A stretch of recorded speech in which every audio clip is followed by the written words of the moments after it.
Hello, everybody. Welcome to Hamster's Hobby Hang. Thank you for your patience.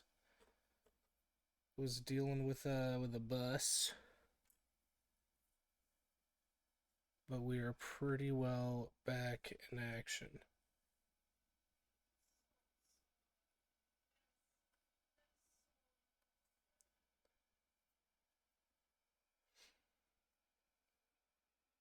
Got some more relic blade here.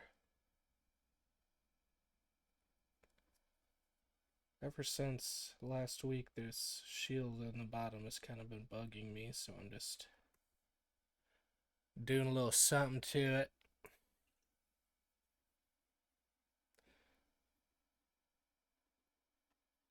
It's kind of a last minute adjustment at the end that didn't turn out great, but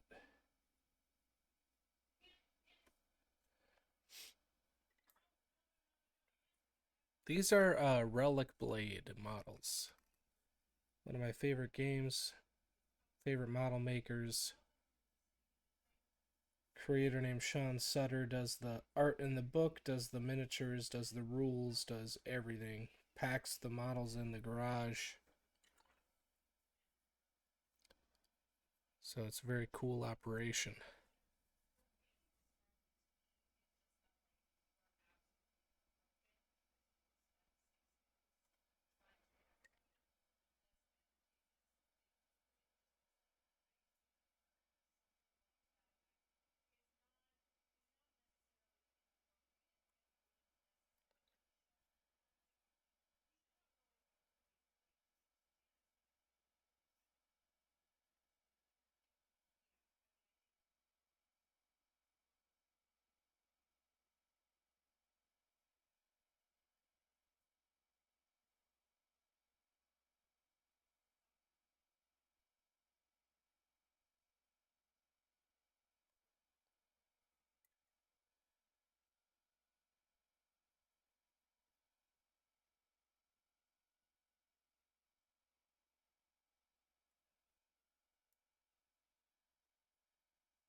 A little better than it was. Oh yeah, every time I've met him at Adepticon, he's been very, very kind to me.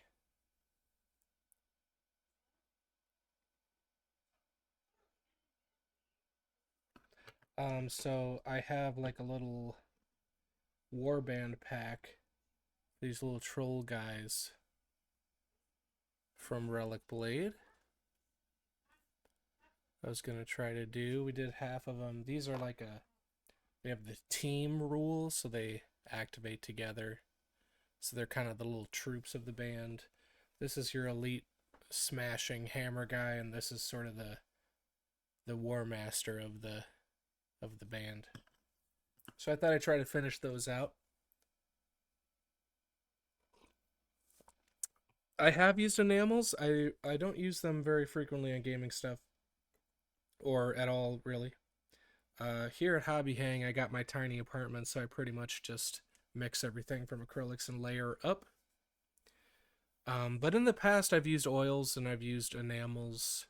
Uh, Enamels specifically, I had my streaking grime days from AK. Pigments, no. I mean, I have some. I've just never really done the dry pigment thing. I've usually just if I want to do an effect like that, I just kind of like use acrylics and it turns out fine. Like maybe if I wanted a specific thing for like a display, but I it mostly just comes down to speed for me. Like I'm already working with acrylics on the palette, and those are normally like a later stage where I just kind of am ready to finish it out. So I don't really pull them out very often. I just have limited stuff on the desk, uh, which lets us kind of extend the expression within the limited tool set and continue our pace a little bit, I guess.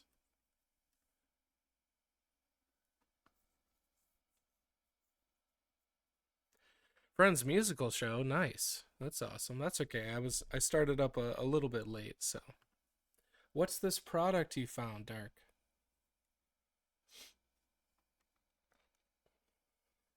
Basically, what I use here is acrylic gouache. It's formulated pretty similarly to hobby paints in that they're more on the thin side than like a heavy body artist paint, and they're matte. Like that's why they call it acrylic gouache. Like gouache is matte watercolor basically. So these are an acrylic base with and what makes them gouache air quotes is that they're matte. So I use these a lot, and the single pigment lets me mix them fairly intuitively. So I've been doing that on Hobby Hang here for a number of years. The Guild musical. That's awesome.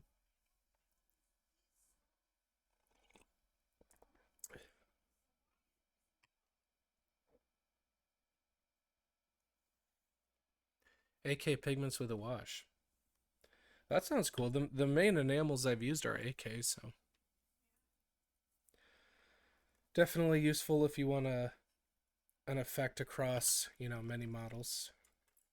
That's mostly what I use like pre-mixed paints and stuff for now is like if I'm doing an army, I'll do a test model mixed with like this stuff to test things out, and then when I'm doing an army, maybe I'll switch to, you know, pre-mixed paints closer to those things. Yeah, behind me there's also a sink full of dishes too, so I'll have to take care of that. I hear you. Hey, what if I even played some music? I pulled it up and everything, and then didn't start it. All right. So we'll just do a quick opacity sketch pass here. Last time we did 2 models on the stream. Pretty well finished, so if we could do that again, that'd be awesome.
Yeah, this has primer on it. I think it's Vallejo. I think I used gray on here. It's the airbrush, but I just used a brush. And then I just did like a dark blue just to have something that's a little more saturated in the shadow. We'll leave some of it behind. But that's just regular paint over the primer. And then I actually did an ink wash because it was a little too light for like a shadow that I wanted to leave behind. So this has a few layers on it already, just to prep.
Yeah, basically the cool shadows kind of add a little something on the table from table view, right? It's definitely a trend, but I think it comes from, you know, many hundreds of years of painting, traditional painting and stuff.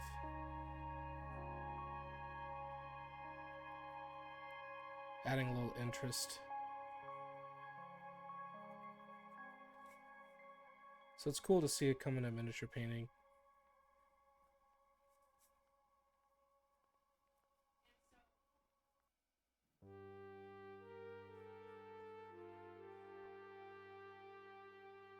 So this is basically like a value sketch, you know, kind of like a slap chop, but similar to slap chop, but a little more deliberate in my placement.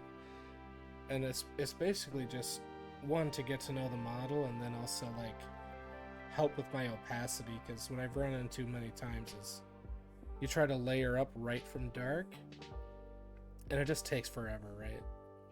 So this sort of mid-tone will sort of not only get me kind of a map of the light placement I want to do, but it will help with the opacity of those mid-range layers right away, instead of doing them a bunch of times on top of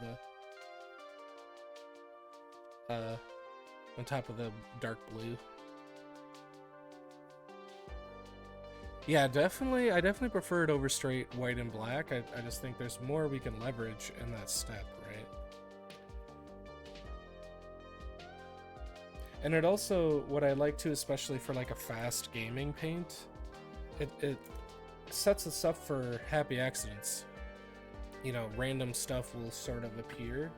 Like these all had the same step, and you can't like really see it necessarily, but every little layer shows up just visually, like with optical mixing when you see it. Like here you can see some of that brown and obviously the blue, but like from far away you can't really see it. There's just a little extra vibration going on that like side by side you might notice in the final effect.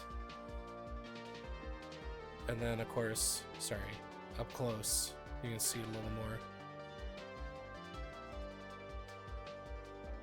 So I think it's kind of neat, like as long as it helps me with my plan and my speed, but it also sets us up for just happy little stuff to give us a little punch without even trying, basically for free, kind of, you know. So that's why I've been doing that quite a bit. It mostly came from frustration, where like even on Hobby Hang here I would layer up from like black primer, and it just took too long for like the effect we can get to the nth degree and keep detailing like faster. I've found if I do something like this, just because this color supports, it's a mid, getting closer to a mid value than the shadow, the base coat. So when we paint over it, it will just hit opacity faster, basically. Yeah, this is the same warband from Relic Blade as these two. So I think this is part of a Kickstarter, but this is like, these four are like a faction pack, kind of. So these are the little minions. They normally you activate one mini at a time, but these are like a team rule. They'll activate together. So these are sort of the troops. This is a big punchy elite hammer guy, and this is the leader. So they're kind of like troll. I think they're kind of like maybe the orc parallel. They're kind of like little troll guys with the classic Sean Sutter touch with their unique look. Yeah, I usually do non-metallic. Similar philosophy to just like, I'm sitting here mixing the whole time, which ends up being faster. I mean, there was definitely a learning curve. But, true metallics kind of,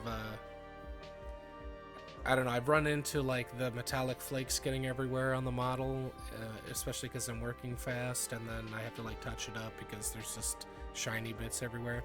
And I actually like the painted look of it. Like, some people don't like that the illusion doesn't work at all angles.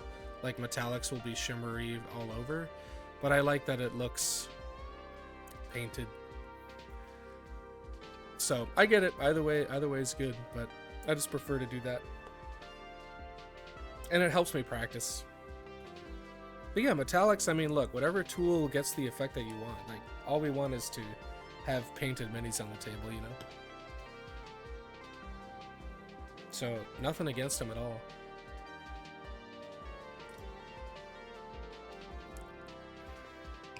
Yeah, even for my tournaments, this is it was an interesting journey over the past couple of years. Out here in New York, I got into the Warhammer scene. Like, I'm a lifelong collector, but I never had, like, I wasn't like showing up regularly to the Warhammer tournaments and stuff. And actually, at my local shop, I was playing Middle-earth strategy battle game. Very fun game, by the way, especially if you love Lord of the Rings. Very different combat. But I did the Army of the Dead. It was a bunch of ghosts. And this is what kind of piqued my interest on my tabletop painting. It was literally just white primer and airbrushing a bunch of fluorescence on it. And I did a little work to like make sure there was some progressions and stuff. But it was very, very, very fast and simple. And it caught more eyes than any other models that I brought there.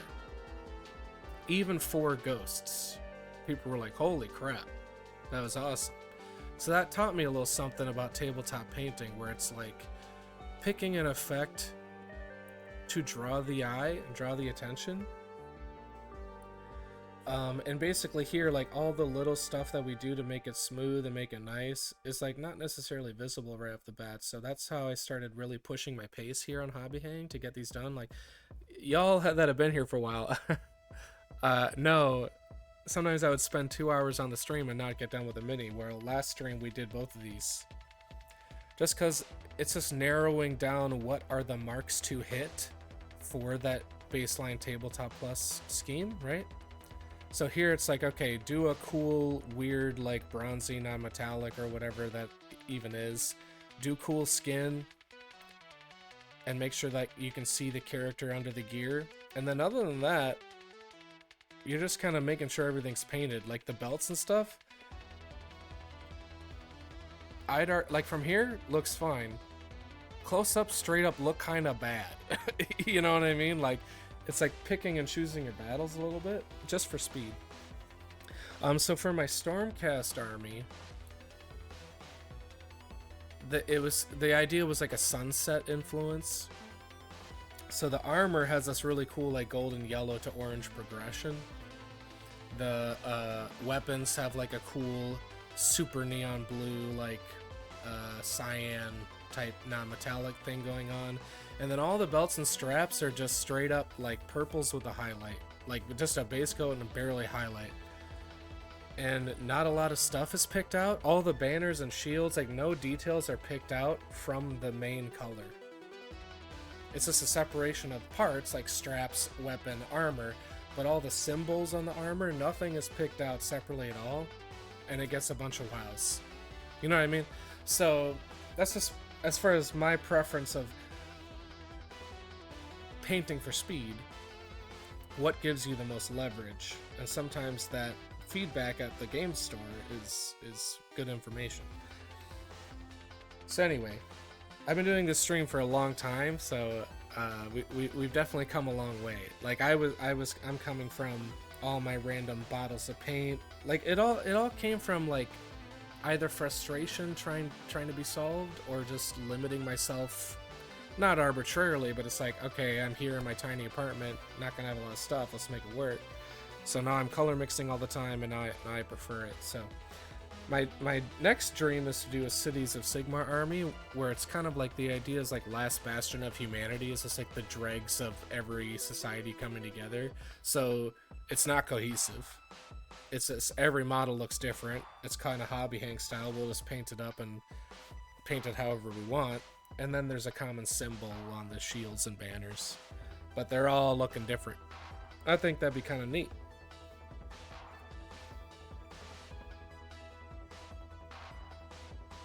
Hey Bree. Yeah, we're painting some Relic Blade. This is last stream. This is the Og Sul. They're kind of little troll gremlin guys by Sean Sutter. So those are the little troop minions, and now we have an elite guy and a war leader kind of guy. So we'll make as much progress as we can. I'm starting a little late. I don't know if I'm gonna finish both of these, but we'll make some progress. 6 years we've been doing this? That's wild. Oh yes, the museum in Vegas. That thing is incredible. Incredible exhibitions there.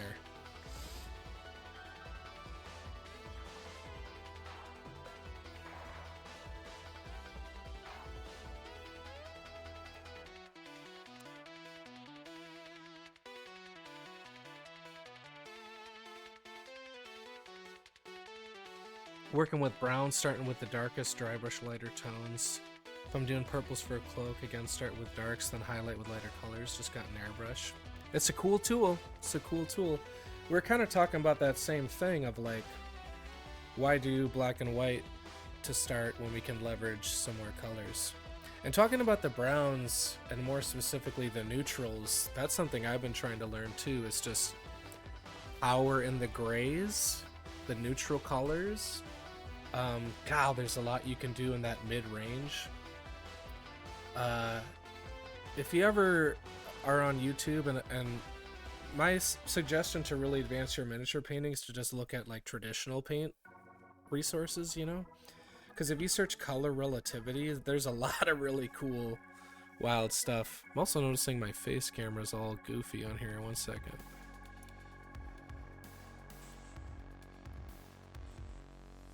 Why is that happening? Oh, I'm gone!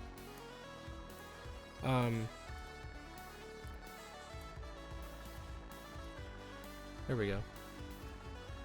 But yeah, power in the grays and color relativity, where basically, you know, you can shift your colors not very far. If you're in the neutrals, you can, like, what am I trying to say? Like, if you're painting a generally red surface, there are colors that will look green even though they're not green because they're the greenest. If that makes sense. Just situations like that are very, very cool. Like, basically, I mean, sometimes you'll see this when paintings are like, they kind of have weird colors. It's basically, what I've learned is, well, basically there are no rules, but the rule being like, as long as your values are correct, you can use almost any color. But especially like in the mid-range, where's this thing? Here's this face I did like months ago now. Just as like a little practice test. But there is actually random, like really bright, but like desaturated neutral blue and a lot of, especially down here, and like really bright yellow mixed in, but neutralized in these parts. And you can't really recognize it necessarily as like bright blue, bright yellow, but it adds a vibration that is very cool. So that's when I was trying to like really practice some color relativity. This isn't perfect. There's like some weirdness, but hopefully you can kind of get where I'm going. Yeah, Frank Frazetta, I mean, any traditional art, especially fantasy art, of like how to get that cool, dreamy effect, like fantastical effect, but still being dark and grim. Grim dark, perhaps.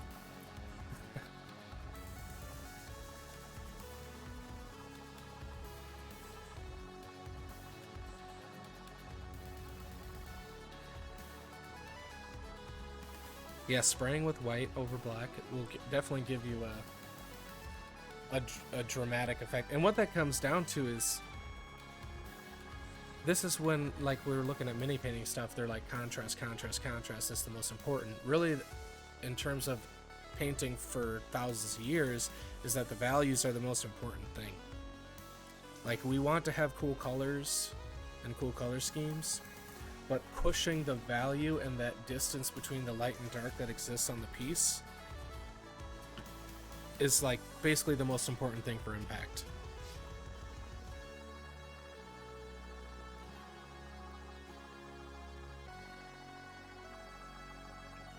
Because basically, it took me a long time to learn this, but like on miniatures,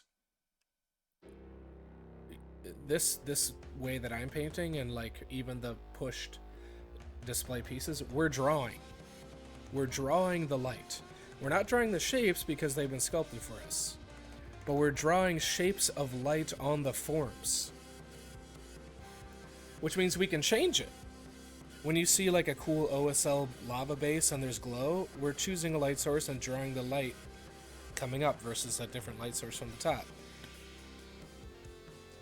The baseline battlefield source is often from the top, but what I'm imagining here on the Hobby Hang minis is kind of like 4 spotlights.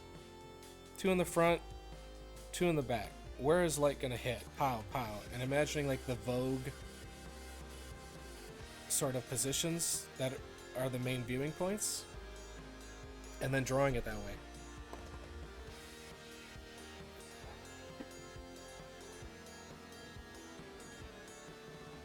This one is a little clearer, where it's like right here there's a lighting situation. In the real world, that light would hit this side of that little neck plate, but I'm choosing to draw it in such a way where the light is hitting this way and is shadowed by maybe the shield or something. So that's the decision I made just by the way we drew the light. And this is also a good example of like using saturated shadows to make it look neat. Add a little impact. But basically what I'm saying is like, you know, what if I told you everything was non-metallic metal, right? In the sense that when you're drawing non-metallic metal, you're drawing the reflections, and it's a unique thing to metal, how reflective it is, and to sell that illusion. But everything is drawn that way of just telling the viewer where the light is. So anyway, I'll get off my podium and maybe paint some miniatures. Yeah, Zenithal. I stopped doing the airbrush for Zenithal just because it did blast into a lot of these recesses that I want to preserve. And I have a little more control when I'm doing it with a brush. But going fast over an army or something, I definitely use the airbrush for Zenithal still. That is plump. That is an incredible compliment. I appreciate that. Wow. Yeah, I've spent a lot of years just like reading books and looking at YouTube for color theory and stuff.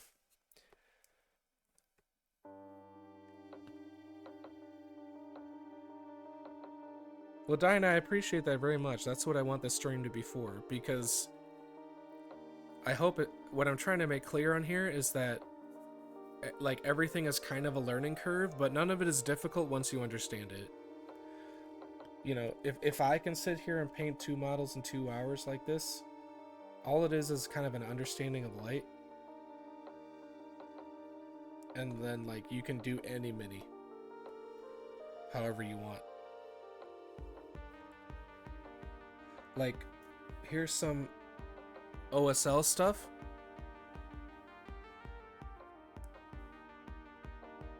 So similar to how we're drawing the light from above from the average battlefield mini, all we're doing is choosing, by choice as the artist, where the light source is, and just drawing where it shows up. So there are some rules of thumb from observation. Look at reference when you're practicing these things of how the light softens as it gets further away from the source. This is the same as drawing light from the sun or from the sky on a battlefield from top down. It's just that, you know, like what I mean is from top down, there are more highlights. This is an exaggeration because we want to exaggerate on small things like miniatures. There's more highlights on the top than on the bottom. Here, there's more highlights closer to the source. In the case of this, that's the top. In the case of this, it's closest in this area. And then there are fewer highlights going away. It's the same rules, right? You're just retranslating them. So once you kind of wrap your head around drawing the light from a source, starting with from the sky above, you can do it to any source, and that's all OSL and non-metallic is. Here the source is right here at the face. It just fewer highlights. Nothing is brighter than the source because we can see it, so we want to make it the brightest. But like this model took me like 30 minutes because it's basically just like dry brush feathers and then push this OSL, and that was the whole thing. Hey Plum, thank you for the sub, I appreciate it.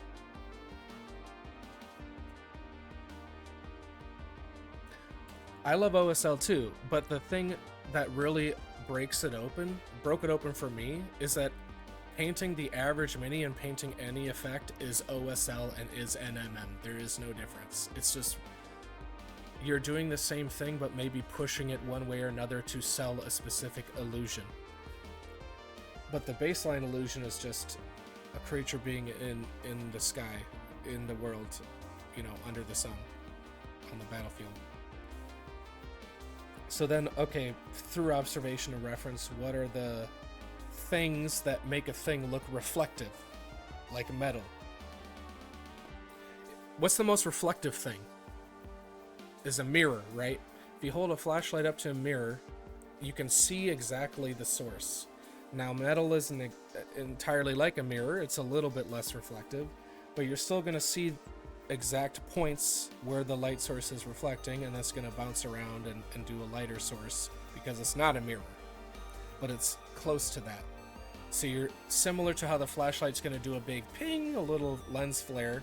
You're going to have that effect, but you're going to lessen the illusion of a mirror and make it bounce around.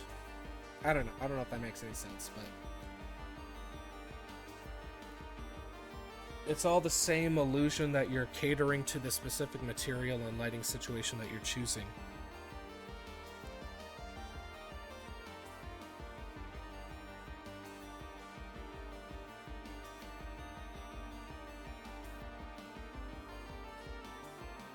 Oh, 100%. OSL effects are very cool. Even in other paintings, like light is like the most exciting thing to paint.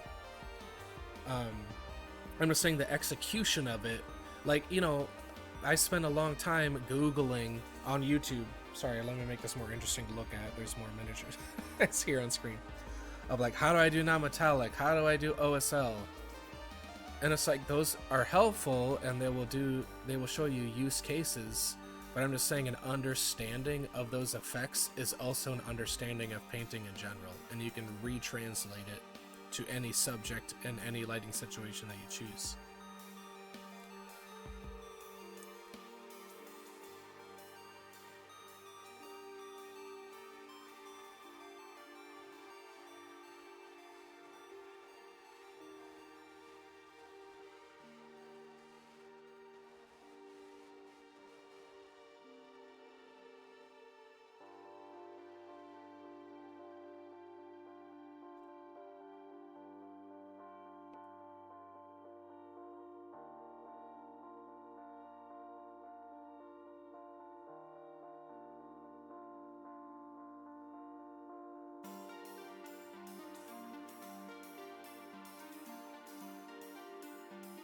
And so again, the colored shadows, right? Like you'll see a lot of miniature painting things. You know, a few years ago, the trend was like, hey, put purple on the shadows. That looks cool. And that's right. But what nagged at my brain was why though? Like, how are we coming to that conclusion? And it turns out what it is that saturation in the shadows is awesome, adds impact, which means that any color that can be saturated while dark can be used, not just purple. Purple is probably the best example. But here is a dark blue that can be saturated while still being dark. Something like yellow could never be saturated and dark at the same time, so it's not a good choice for that. But a green almost that leans dark blue, a tealy, you could maybe lean into that to still have some saturation while dark in the shadows. Or you often see magenta because that's a red that's close to purple, which makes it dark but still saturated. So that's why it's a good example of something you can put in the shadows for that same effect. A brown, you know, is probably the closest thing you'll get to like an orange or yellow that has a little saturation. There's some natural earth tones that have saturation. We've all seen the sepia, grimdark type of shadows, you know.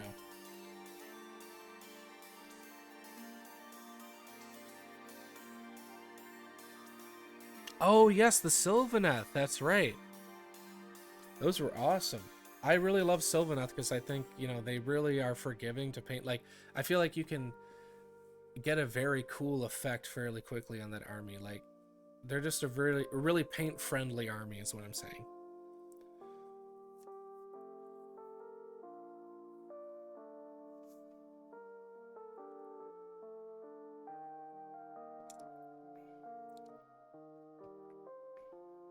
The concept of control the light source is paramount in writing as well. What do you mean by that? I've been interested in some writing too. I've read some writing books too. But just like a focal point, like what is the focus? There needs to be your north star in everything that you're writing, that even subliminally it points to, like something like that.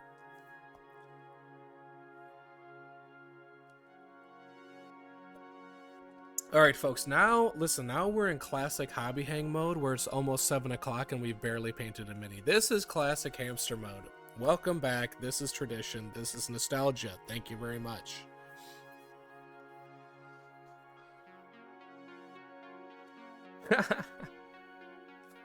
Painting Lakeside is awesome. That sounds incredible.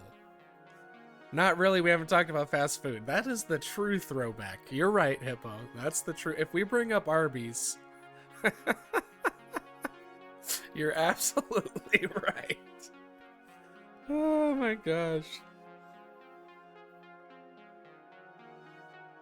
The control, but control the flow and concentration of information and exposition. I like that a lot.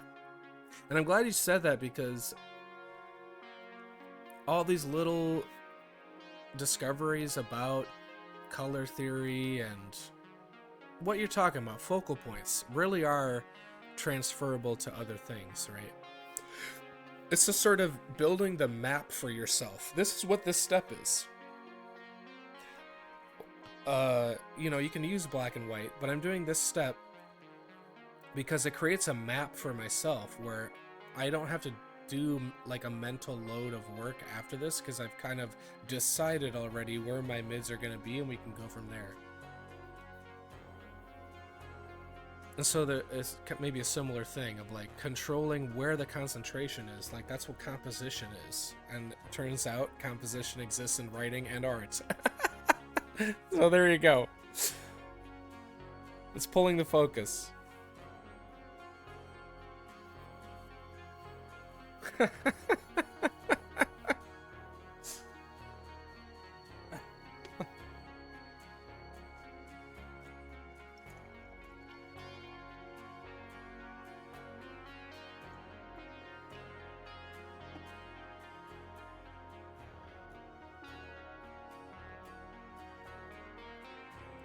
All right, give me 1 second, y'all. I'm gonna use the bathroom real quick. Like I said, I was running from the bus on my way here. I'm sorry. I'll be right back. Just take me 1 second.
Market. There's another throwback.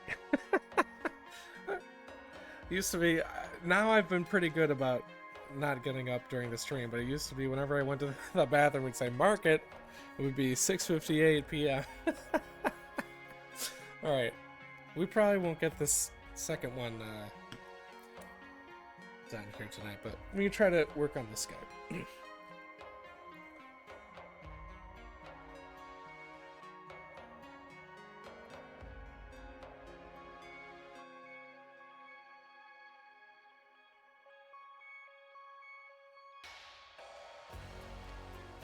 So now from my first step here, I'm basically just trying to like cover up all of that brown. Because I've already decided that's sort of where my light area versus shadow is going to be. And sometimes here and there, like we're trying to go fast, so there might be a spot I missed with that first step, or a spot I didn't want to hit with that step. So we'll like, you know, we'll do little fixes here and there. But at least, like, to my eye, I'm doing a little less legwork.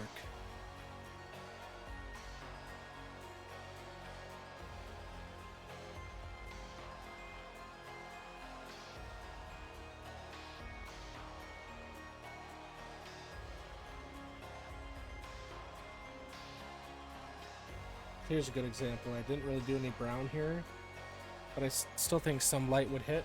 But what's interesting now, this is another accident we set up, is it's under the arm, it's under this armor, and so with the opacity of the same color mixed up, we're getting a different value, which is probably appropriate to the lighting of how that would kind of be hidden in some amount of shadow. So that's like another great accident that we've created.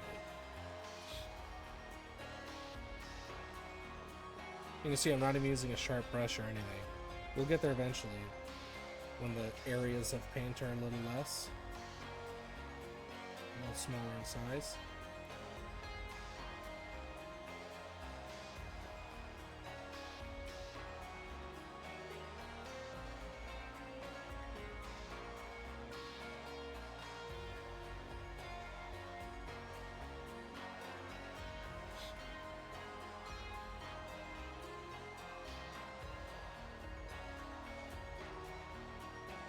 And hopefully you can see too, like, how that mid is helping the opacity of this layer. If we were to do it right over that blue, it'd be kind of a nightmare, in my experience. We'd be doing like 6 layers until we got to this spot. Like, it was always frustrating. The frustrating thing I was trying to solve is, like, I would do a bunch of work and be like, man, I'm close to done, and then I would put it down and be like, boy, I'm only about 50% there. You know, I want to do like twice as much work, but it felt like I did a bunch more. Almost like underpainting from an oil portrait. Exactly. It's exactly the same rules. and experiments that they've tried, the classic oil masters have tried. It all goes back to that tradition.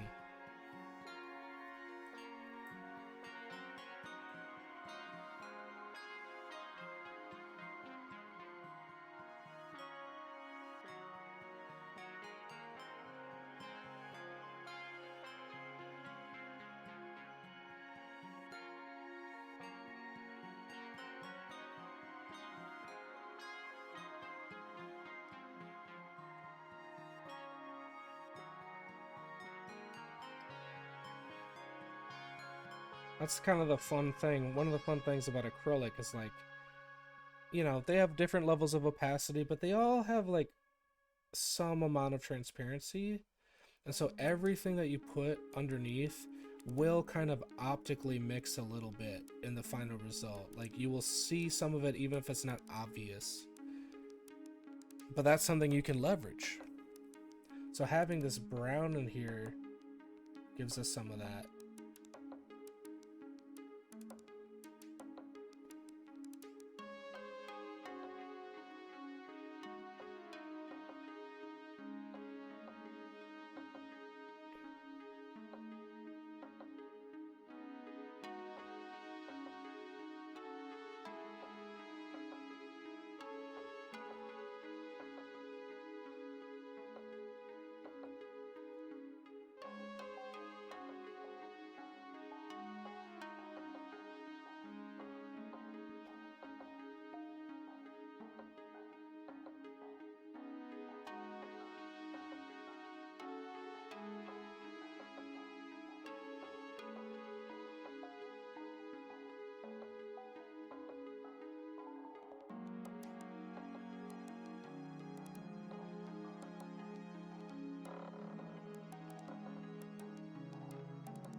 So now this is just like classic mini stuff of just every time I mix a lighter value, I'm just doing less and less of an area.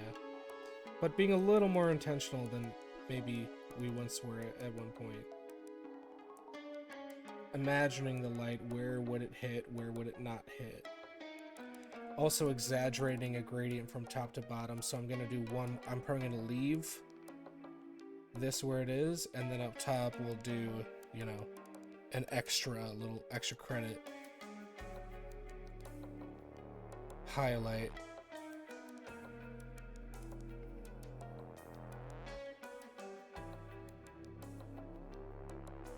But I'm still not even doing like a precise brush, you know?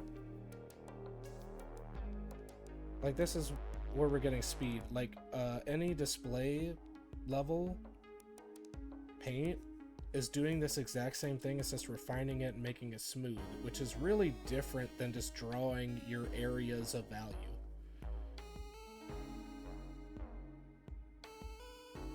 Like this is why I started doing less of like washes and stuff. It's like for gaming stuff. It's like I can kind of skip that because I'm giving you enough information to tell you what I want to tell you.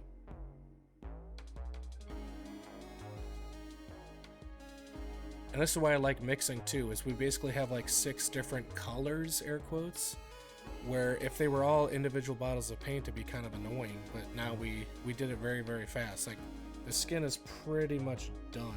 I might go back, I missed an area, I see an area that might get some light, I'm gonna go back to an earlier value, hit that little bicep, you know. Hey David, thanks for hanging, I appreciate it. Have a great evening.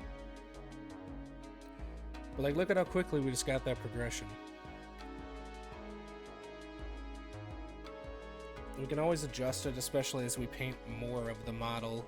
It might become apparent, because everything's relative, so it might become apparent that we have to do a little more adjusting.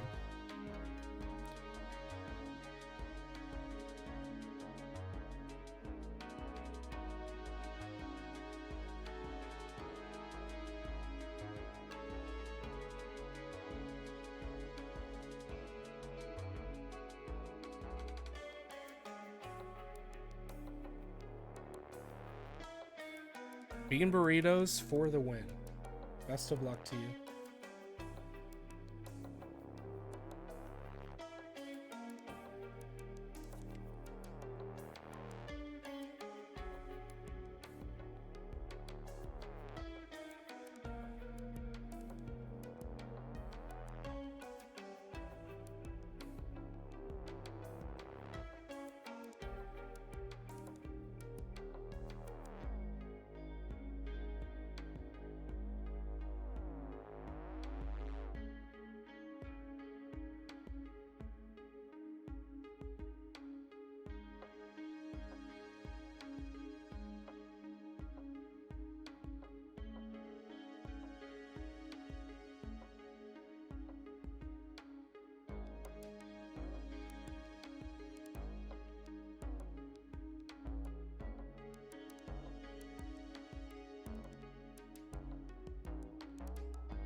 Here I'm actually going back and forth a little bit. I went a little too bright than I want for my mid.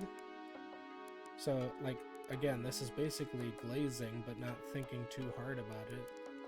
I'm just using a slightly diluted... It's not even, like, purposely diluted. It's just, like, my brush is a little more wet than usual, and I'm staining this with a color.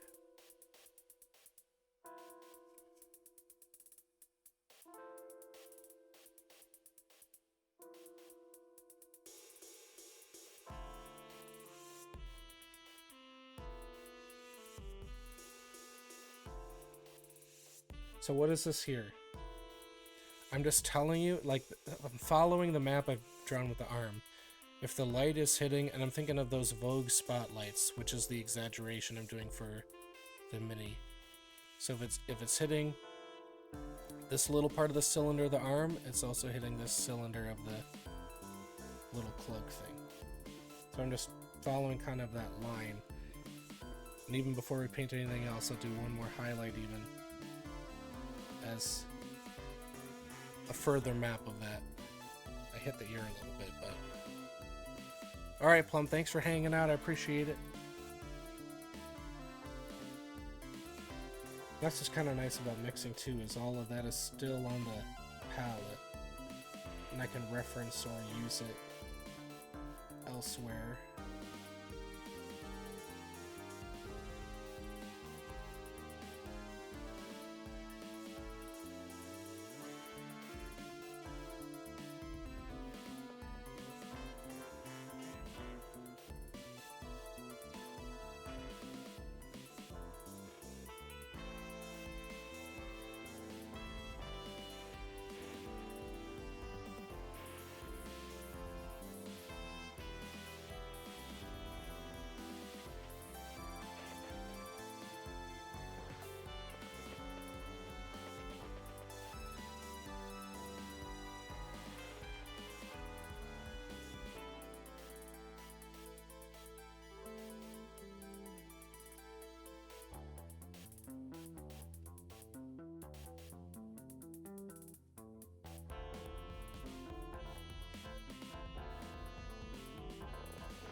And some of this, like, isn't necessarily even realistic. I'm just, like, committing to a thing that I've picked.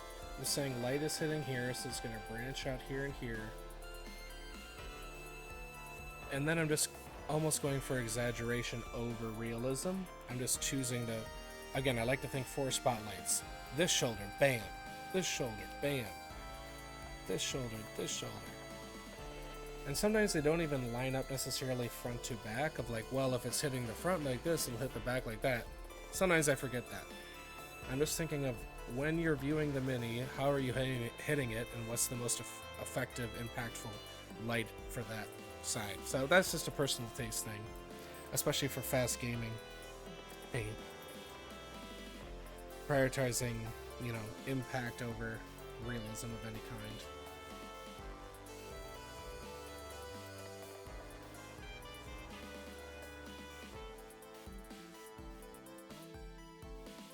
Did this last time too, where I didn't paint the lips with the skin color. I'll kind of do like a reddish sort of blood vessel type color on top, but I still want to hit that some, and the ears I missed. But that's kind of fun. I already have sort of a blood vessel type color from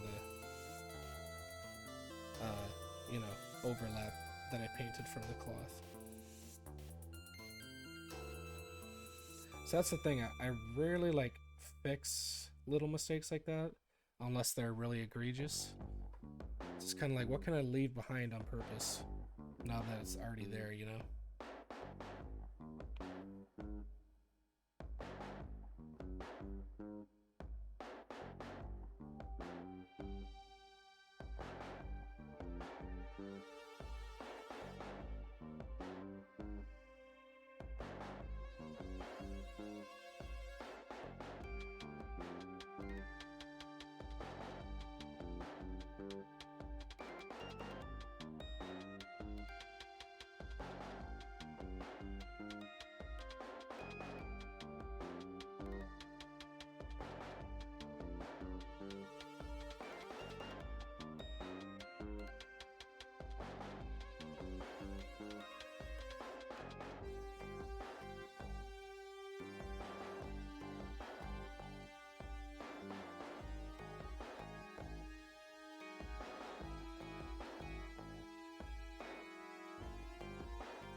Just realizing I painted this like skin, and it's definitely a piece of armor, so we'll fix that. That's what, you know, doing this map structure thing helps me with. Seeing little things like that.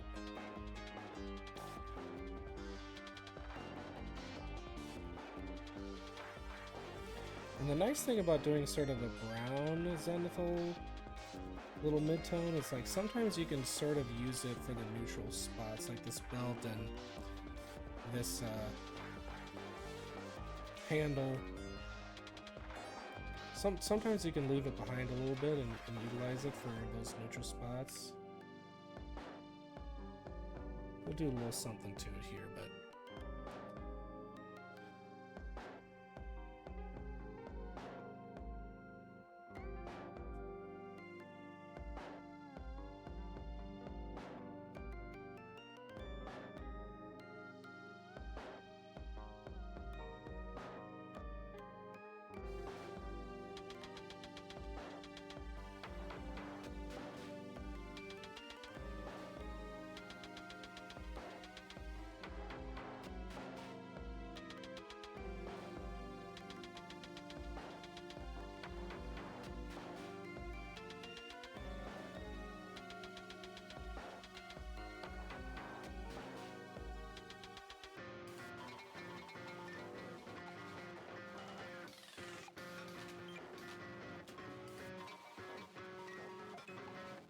Like these boots, I definitely don't need to do a ton to those. I'll just leave that sort of that brownish.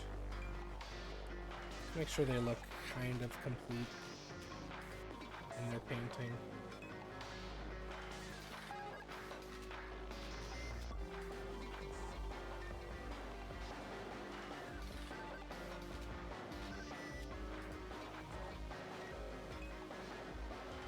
You know, you can see them clearly. But once we hit that point, I tend to not think about them anymore. Because if the viewer's looking at the boots, I have other problems. We have these little straps here. I guess that's an armor piece, so we'll do that a little more intentionally, but there's kind of this strap.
Honestly, I used the poster tag for way too long, years in fact.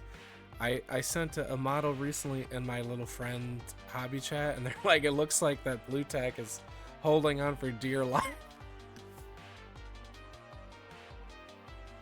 So this happens to be fresh, but normally it like is covered in paint and everything. It's still sticky, so I use it, but much longer than I maybe should.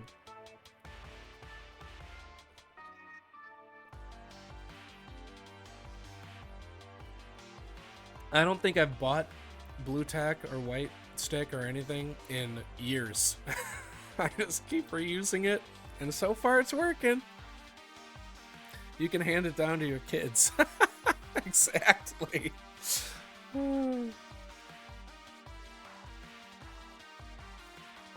Alright, we'll do this little hammerhead. And then there's sort of some elements I want to do with that bronzy stuff.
Just realized, isn't this the GoldenEye N64 influenced song? Maybe not.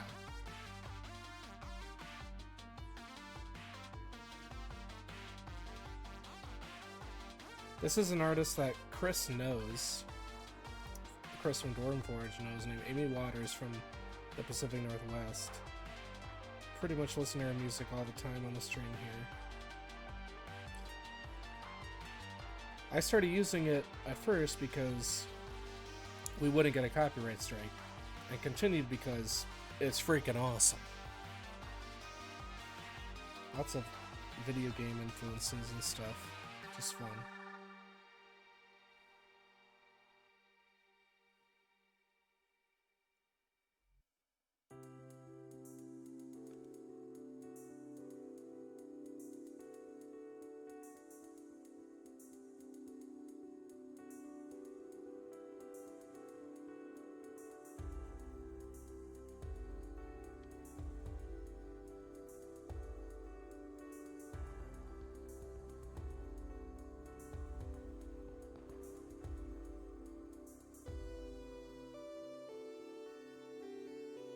I'm not sure what we're talking about. No, I love it. I love it. I'm just trying to understand.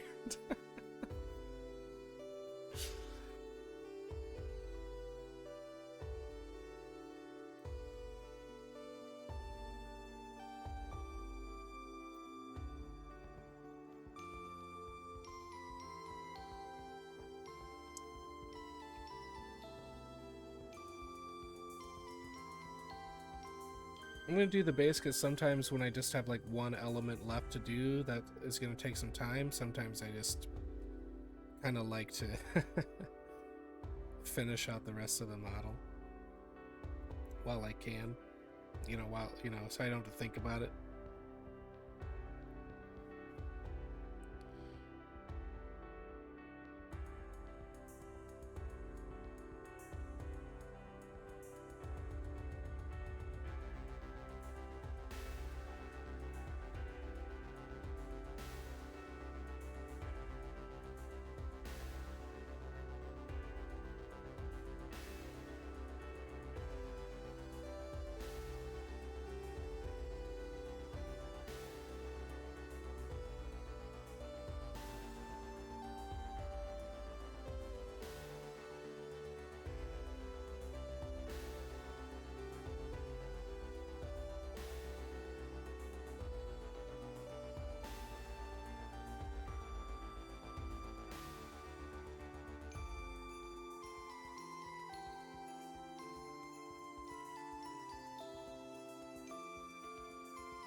It's a lot of fun. It's a lot of fun to do the non-metallic metal stuff. It gives you a little more control, and you can sort of exaggerate the effect a little bit with paint, which I think looks really cool. I like that it looks painted, that's why over true metallic paints, no judgment against them. If you like them at whatever effect you want to do. But I just like that I can exaggerate it deliberately a little more. using matte paints. But we're gonna try something. It's something I'm still practicing. It's kind of a bronzy non-metallic. Like, I don't even know if this reads that way at all, but it looks more like, you know, stone or something. But we're gonna keep practicing. Do some of these metals like that. Oh, I do have a strap here that I missed. Maybe we can do that quick.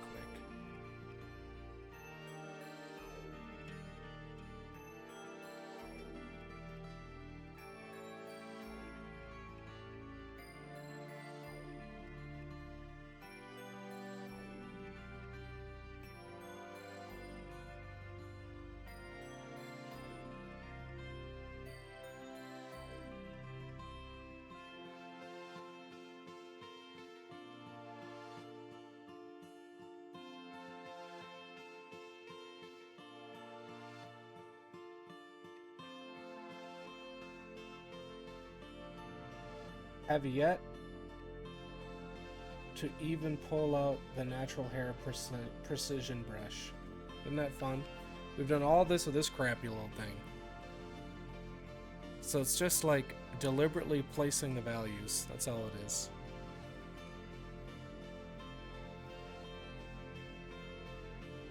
Are you talking non-metallic yak? Yeah, it's definitely a little more difficult. Because like black and white, or I tend to do like a bluish, you know, steel. It's close to black and white, so it's mostly selling it with the value. So I'm trying to, you know, do it with gold and other metals. I did this little treasure chest in gold. Now this is a little more like cartoon, like fantasy gold. But there's a decent amount of green in it that really sells it, and that's the effect I was going for here. But it's really interesting how like real gold in real life is not very yellow. It's kind of dull. It's duller than you would expect, I think. So there's actually a whole range you could do with like this sort of gold, like the fantasy gold versus like true gold. But I really like how it still appears like that shimmery yellow gold, but there's actually a lot of green used here in the lower mid values that I like a lot. And I'm just gonna throw it everywhere, sorry. It's more so just not pure green, like it's not like this out of the bottle, but it's just a green leaning yellow, sorry, a green leaning yellow first. And this is in like the mid darks, so it does appear almost like muddy green, brown. And then the highlights are just push more of the yellow and then into a whitishness.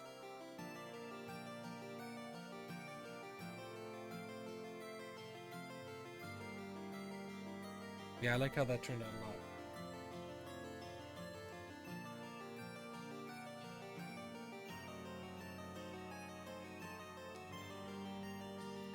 I guess I did basic greenish, but not deliberately like I'm putting green here. It was more like, well, I'm gonna start layering up a yellow, and I'm gonna push some greenishness into it. So it more was like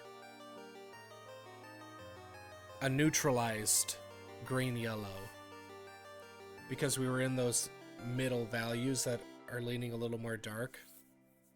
Don't have as much color personality as like the mid highs of the yellow. I guess the short answer is yeah, if you base it with a greenishness in your mix, a green in your mix, you can leverage that for gold.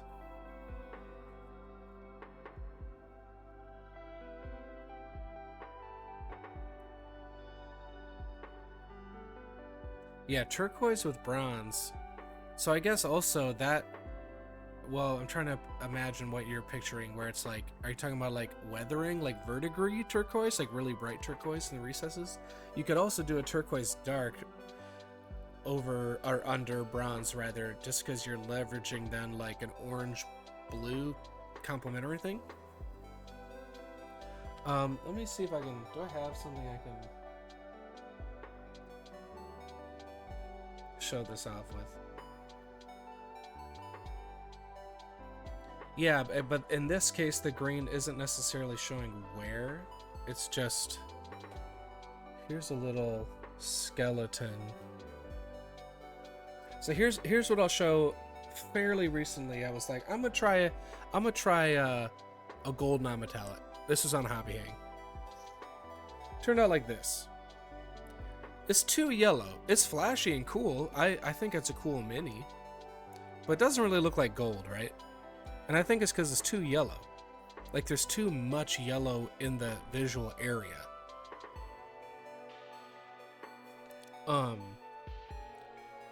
Which there needs to be for it to appear gold.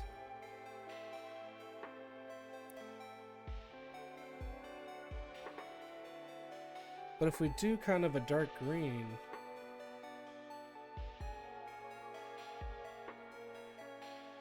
and we still want it to be yellowish, because this wants to be gold, right?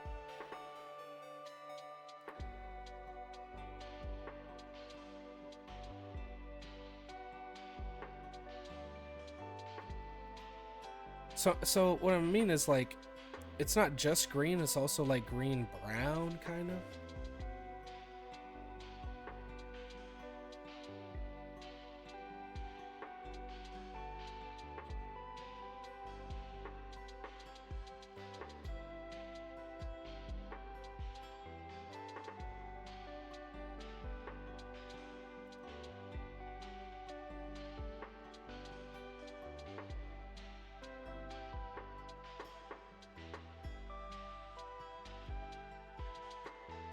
So I'm going to push this a little more brown because we're getting too green, I think.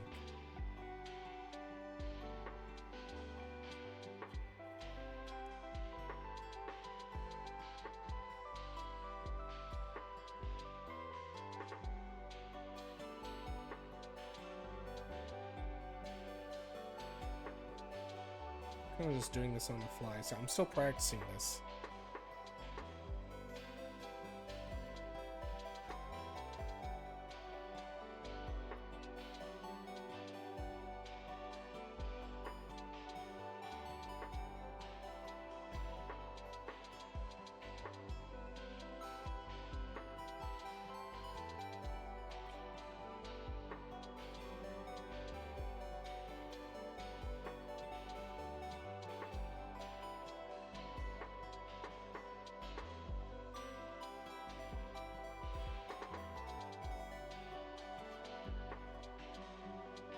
So now I'm starting to get my values for a shiny metallic. It's still a little too green. I think we're going to glaze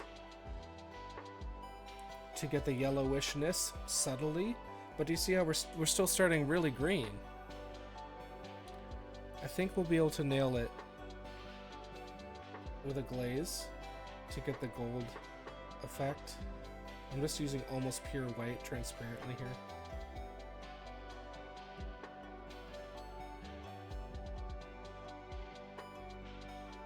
So this is kind of my base. This is the edge of the shield. We don't need that.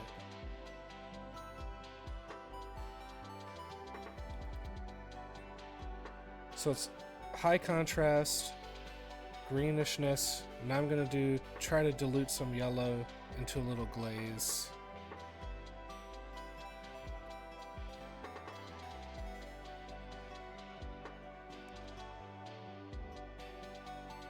And it's starting to get there. I think our contrast needs a little more, just for a metallic in general.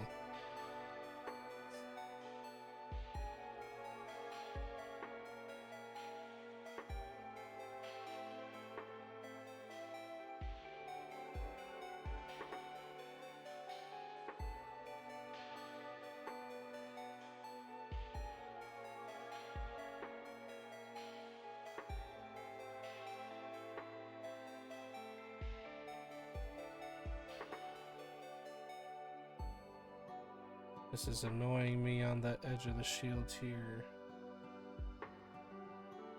Get that out of there.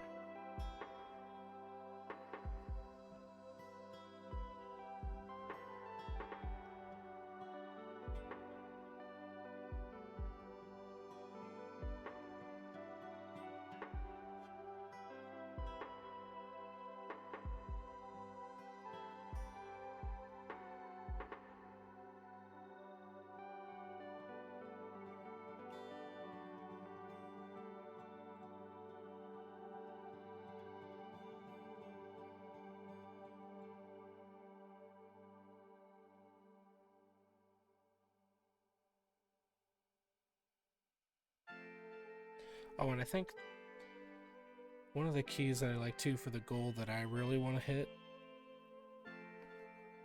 is almost an orange. It's like green base, but an orangey gold. Like everything gold and like a golden sun. Maybe the glaze is actually leading orange over the greenish base.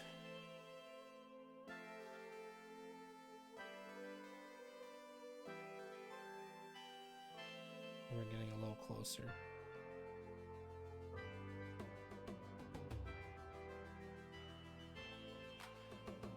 It's not perfect, but it's kind of getting there.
It's getting there. That's enough for a demo.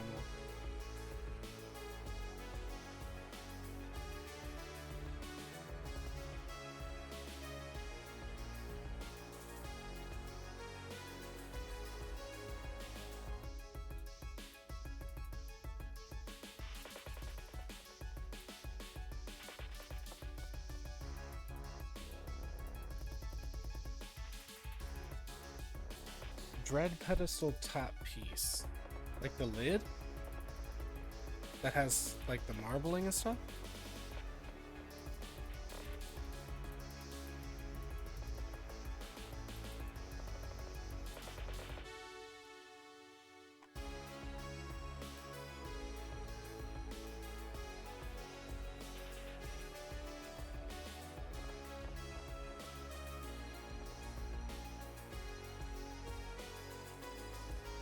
Sab, I'm just mixing everything.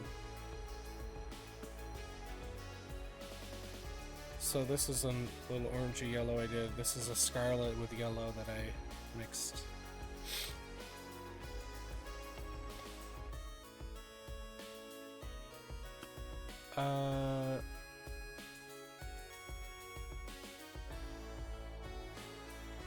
Dread pedestal top piece.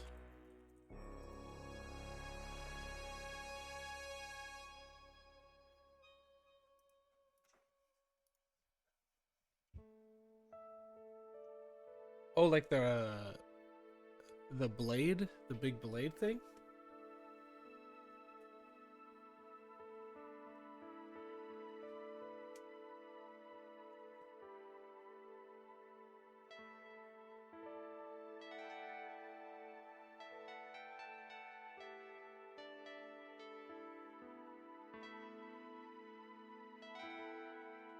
Oh, yeah. Well, so that's very forgiving because there's so many blades and teeth on it that you just need to make the contrast really high on all of them and it will be, you know, flashy and cool. I guess on that piece, what I would do is just make sure that like the points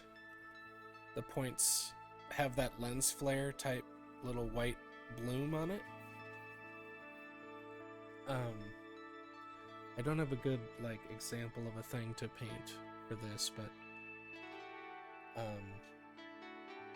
it should be fairly easy because of the sculpt for like those central teeth areas to be fairly dark, and then just make those raised edges.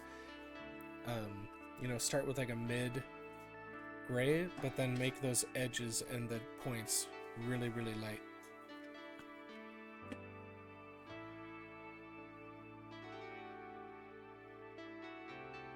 Like spear tip.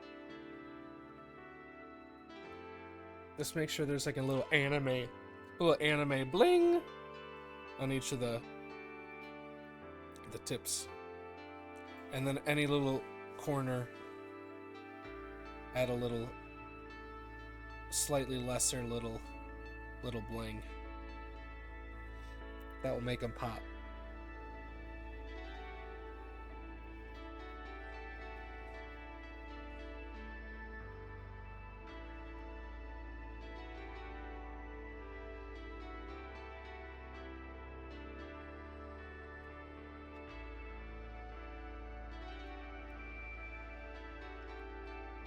Okay.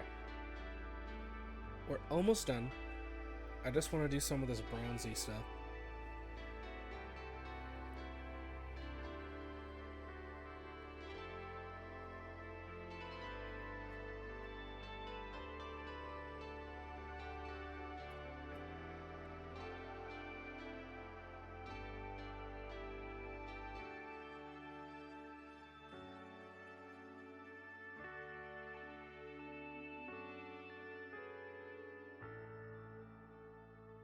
This color is like a little similar to our mid-range value sketch, so I probably could skip it. But that's good. That means that we can utilize what we already have on here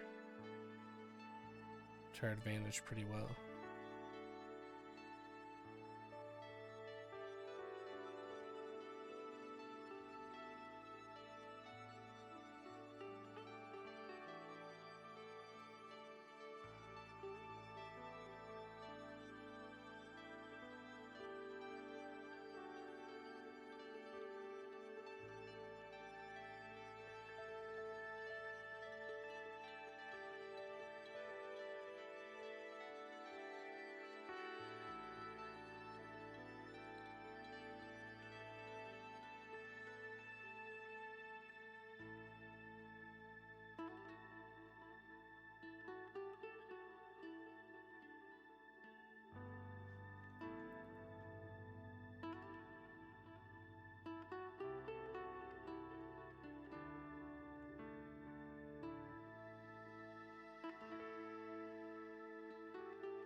I might do a little color glaze. I'm losing a little bit of the color that I want in there. So if we're gonna do that, might as well go pure white here and really exaggerate this.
I'm literally revealing the highlights I already did with the finger.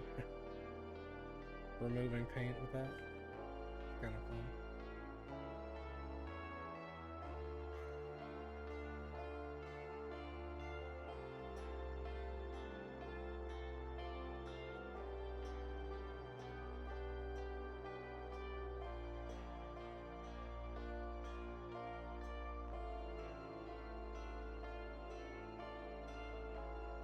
There we go, that's a little more fantasy bronze.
That's not too bad.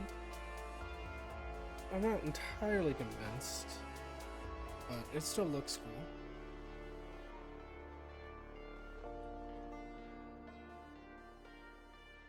Maybe it's the dark.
Alright, we've used a crappy old synthetic brush the whole time, but now we need the eyes in the helm.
This is Amy Waters, which is actually an artist Chris from Dwarven Forge knows, from the Northwest, the U.S. Pacific Northwest area.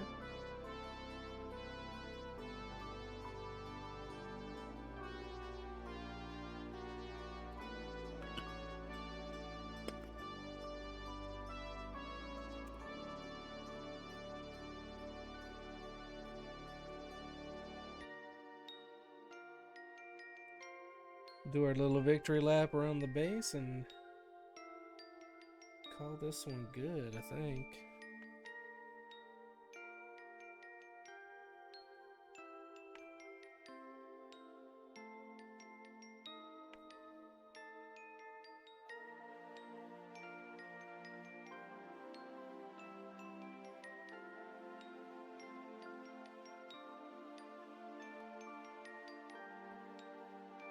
Yeah, exactly.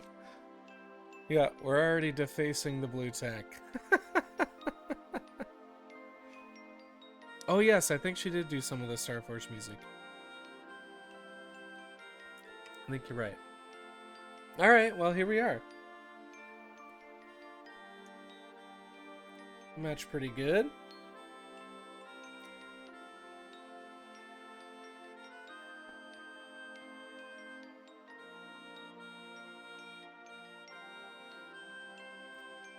So again, we did the skin first, and looking at these and the rest of the model, we can probably push that just once more for a neat effect.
There we go.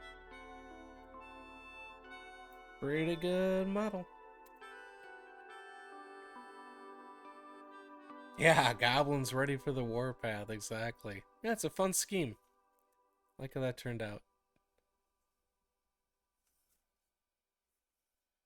Suppose there's a little more of this highlight we could add here.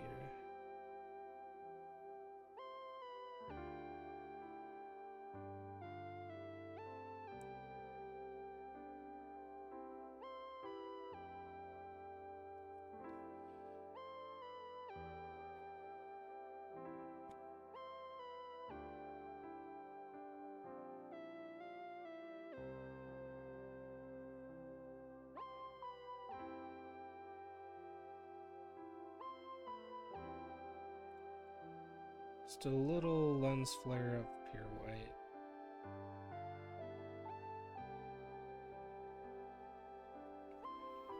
There we go. Nice. Well, it's the worst answer, Opa, but it's just practice.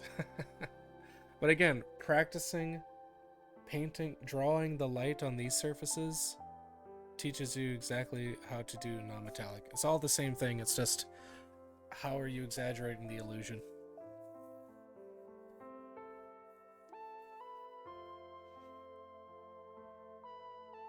Yeah, a lot of, especially, you know, high contrast gaming minis, the highlights get pretty darn close to white.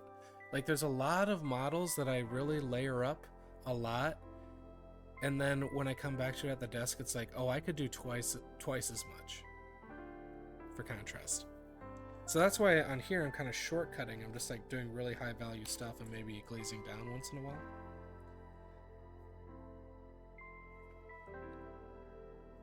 But yeah, push, push, push. The values. But yeah, look, I'll leave him behind that blue. Like, it's a little outrageous up close, right? But far away, I mean, look how much that does. Hey, we're okay. All right, Dolly is saying we're done. I'm not sure if you can hear that on the mic, but you see how, like, that bluishness really adds something to table view? Yeah, let's see.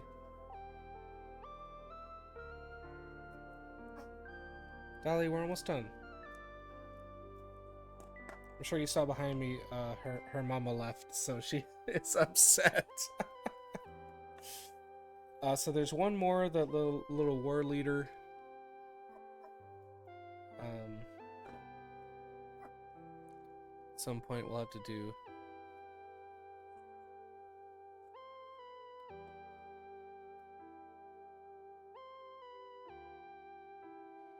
The shield I still might pick out, let's see.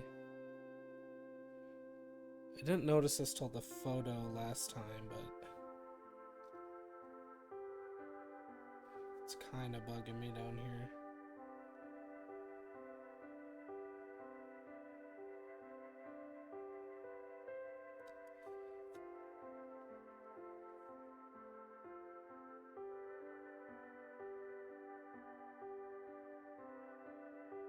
A little weirdness down there, but that's all right. Yeah, dog alarms going off. Maybe here is better.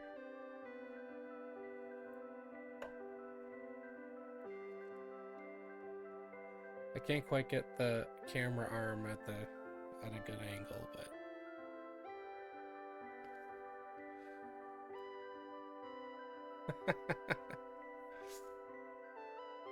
yeah, there you go. Very badly stretched goblin leather. There you go. Yeah, pretty cool. So we have one more to do on that, and then it'll be a warband.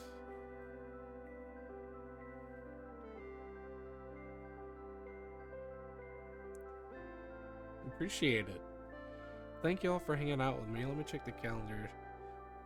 Next week is the 19th. I believe I'll be around. So here's hoping, fairly certain there'll be a hobby hang. So I hope to see you there. And we can do this final Ogsul troll from Relic Blade. But otherwise, I will see you next time. Thank you all so much. Have a good night. Bye, everybody.